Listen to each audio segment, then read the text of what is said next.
She called me her backup at brunch, so I ended her entire game. I walked right into my girlfriend's brunch like a golden retriever boyfriend, just trying to surprise her with coffee, and instead heard her say, "Oh, Jake. He's just my backup plan until Mark moves back." Backup plan, like I was a Costco-sized emotional spare tire. Her whole table laughed. I didn't. I marched over like a man possessed. She froze mid-mimosa.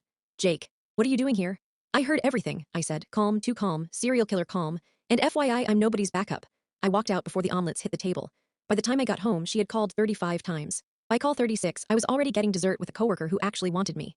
Flashback. I met Lena in a thunderstorm, cute, rom-com vibes, sparks, the whole maybe this is fate thing. 6 months later, she moved into my condo because her lease ended. Translation, free rent with Wi-Fi. I ignored every red flag, the late night texting, the flipped over phone. The "do you believe people can love two people at once?" Warm-ups. Turns out those weren't warm-ups. Those were rehearsals for cheating. Back to reality, I got home from brunch, changed every password she'd ever touched, wrote her one text. "You have until Wednesday to get your things. Locks change after."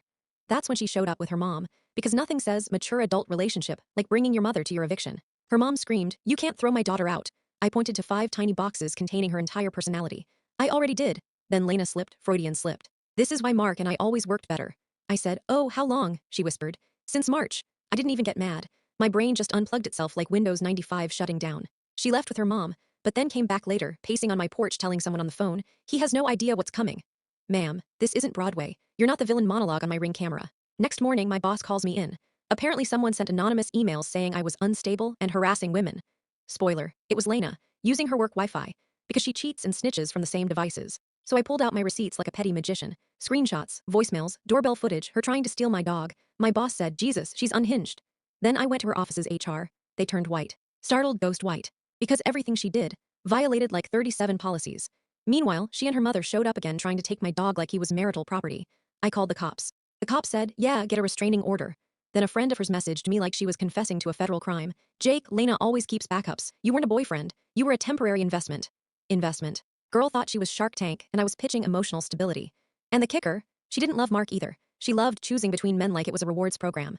My lawyer sent her a cease and desist so strong it probably raised the humidity in the room when she opened it. Her smear campaign collapsed. Her job put her on a performance improvement plan. Mark dumped her 3 days after moving back. Her brunch friends bylate. And me? I started dating Emily, the coworker who actually looked at me like a person, not a contingency plan. My dog approved. That was the final blessing. In the end, Lena lost control, her backup plan, her main plan, her career plan, and her brunch audience. Me, I just upgraded my life. Turns out being nobody's backup made me the main character. And Lena, well, she finally learned what a real plan B feels like.